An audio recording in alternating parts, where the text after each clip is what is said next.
Welcome to Study Loop. Okay, folks, so in this video we're going to be talking about this problem. An electron of mass charge, an electron of mass m, charge -e, and low speed enters the region between two plates of potential difference V and plate separation D, initially headed directly toward the top plate. A uniform magnetic field of magnitude B is normal to the plane of the figure. We're gonna be looking for the minimum value of B such that the electron will not strike the top plate. Before we start, I just want to point out that this problem is going to be, relatively speaking, more conceptually difficult than some of the other problems that we have done.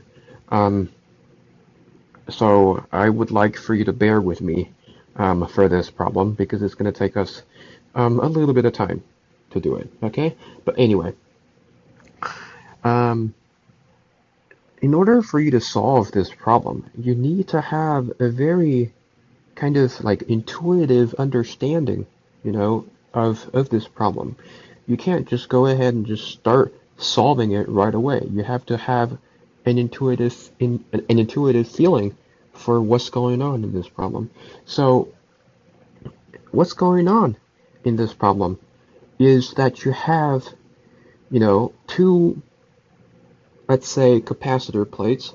There's a potential difference between these two plates, and there is a magnetic field that is uniform, and it is pointing straight into the page. And then on top of that, you have a particle that is negatively charged entering this region. So as you can probably imagine in your head, as soon as this particle enters this region from here,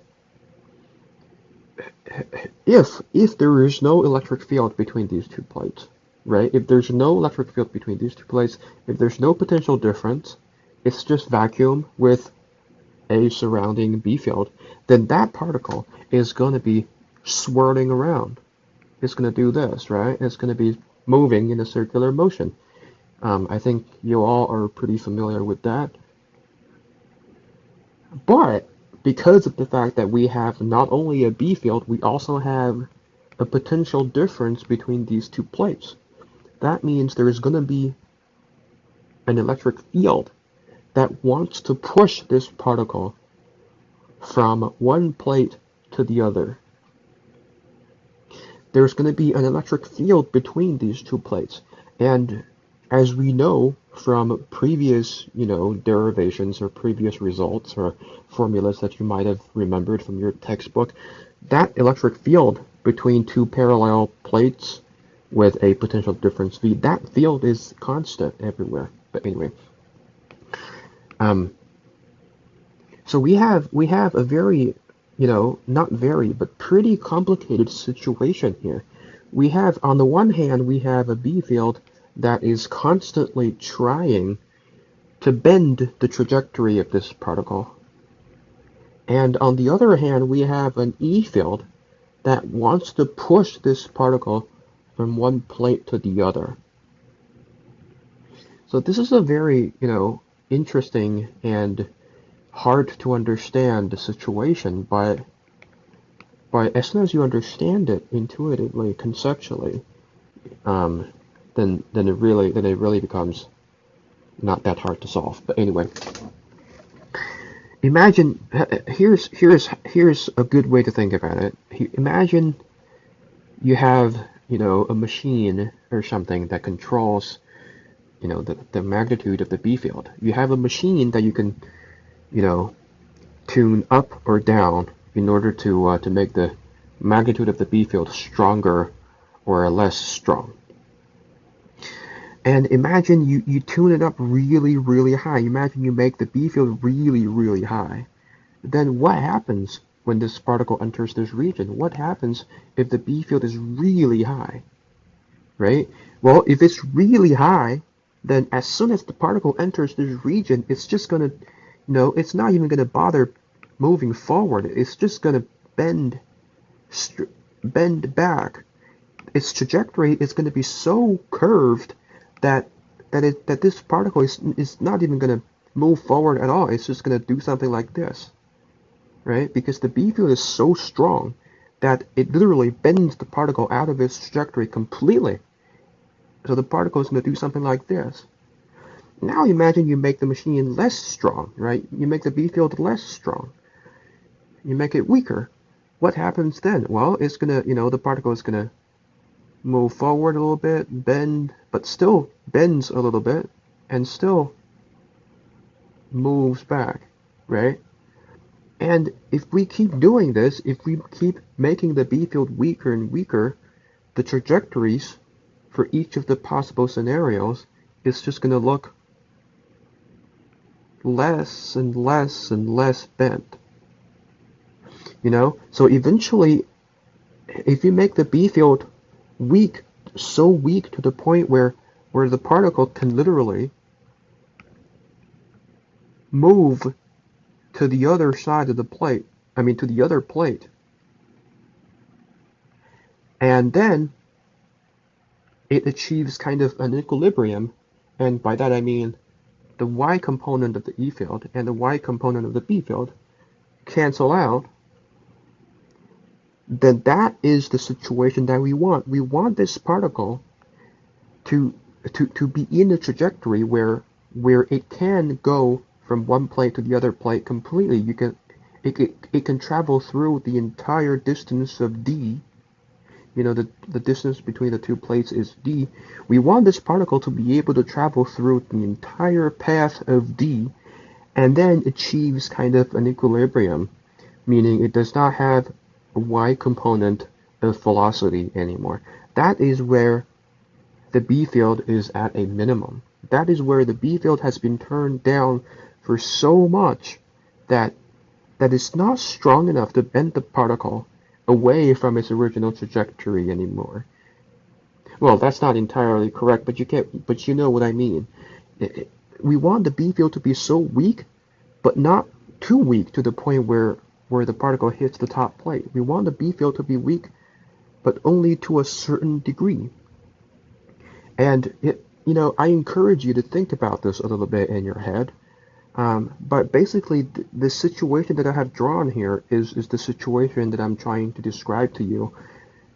As you make the B field weaker and weaker and weaker, the particle is going to travel more and more and more percentage of the distance d between the two plates.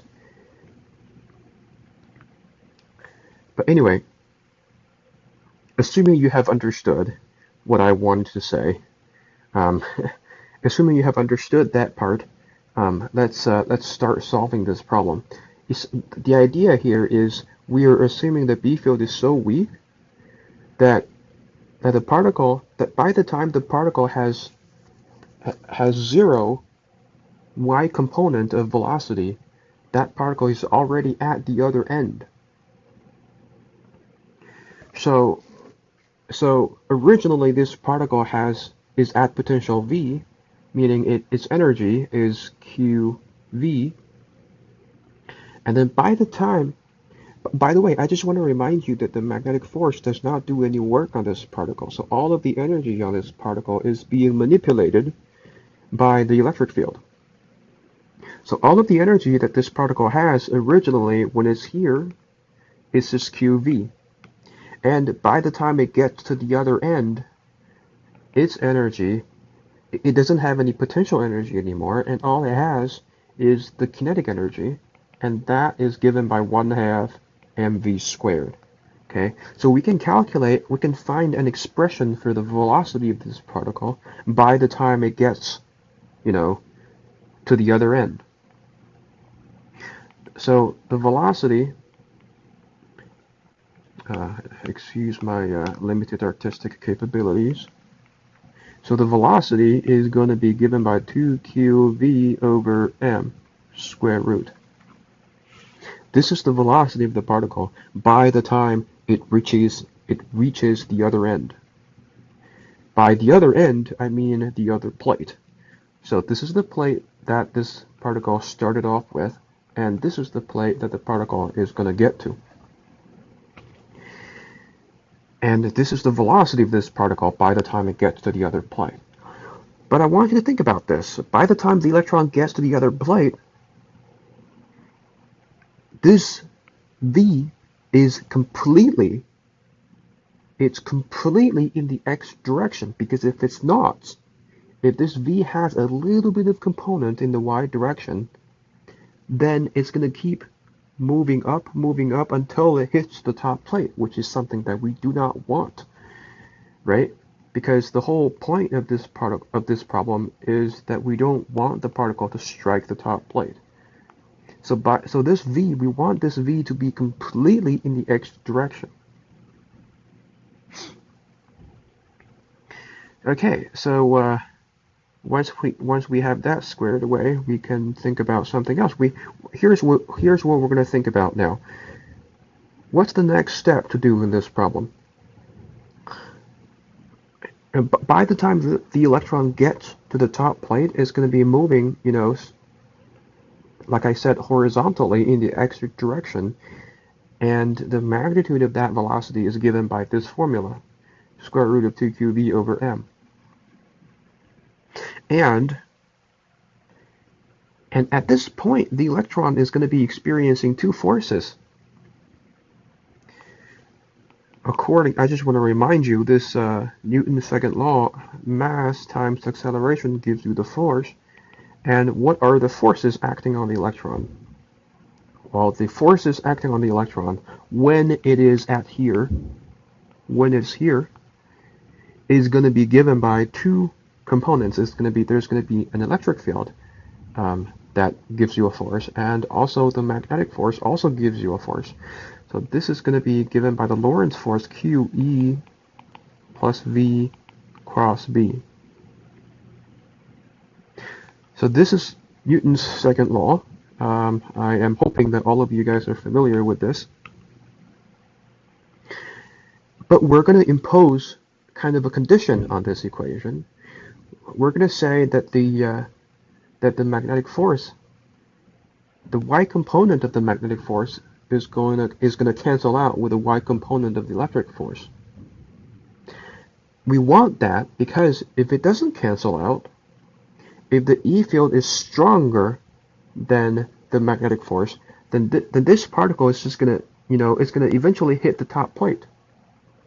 So we want the the E force to cancel out the B force. That's what we want. So here's what we want.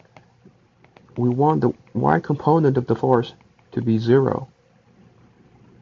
And because of the fact that this is a vector equation, we can relate the y component of the one side of the equation to the y component of the force on the other side of the equation.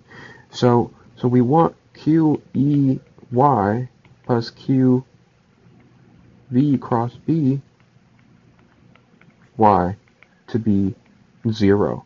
This is what we want. So this is the y component of the force. We want that force to be 0. So we want this kind of equilibrium of the particle's trajectory. We don't want there to be any acceleration in the y component, because if there is any non-zero acceleration in the y component, this particle is going to eventually hit the top plate, and that's what we don't want. Okay, let's simplify this a little bit. Q cancel out.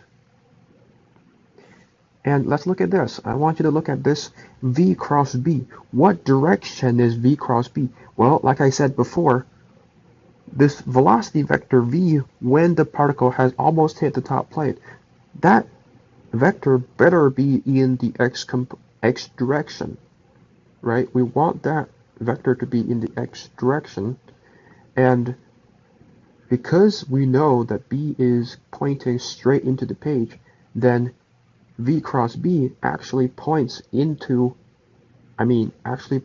y direction.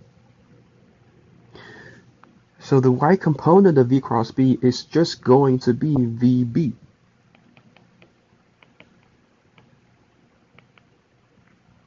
Right? I'm assuming that that we can ignore the sine theta because V and B are perpendicular, which they are.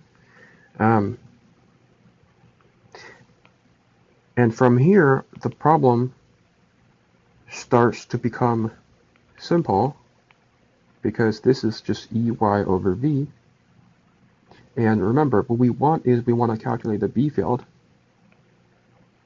But what is Ey? Well, Ey is just going to be E because E is in the Y direction. So let's erase this Y here. Now, what is E? Well, I want to remind you that the electric field between two capacitor plates is going to be the potential difference divided by the separation. So let's write that here. The potential difference divided by the separation. Now, this whole thing divided by V, but what is V? We have calculated the V already. V is here. It is the square root of 2qV over m. Okay, so we're going to divide that. We're going to divide this thing by V, the velocity. So we end up with m over 2qV. Now, ladies and gentlemen, we're almost there. All we need to do is simplify this a little bit more. So we end up with mv over 2qd squared. This q is the magnitude of the charge, and that is just E. That is like 2.6 or something. I don't know. I'm not sure. But this is the charge of an electron, which is a constant. And we not only know Q, we also know D, and we also know the mass of an electron, because that's something, it's also a constant, you can Google it. And we also know V, because V is a given in this problem. Now that is the answer to this problem, and we're done. This is B.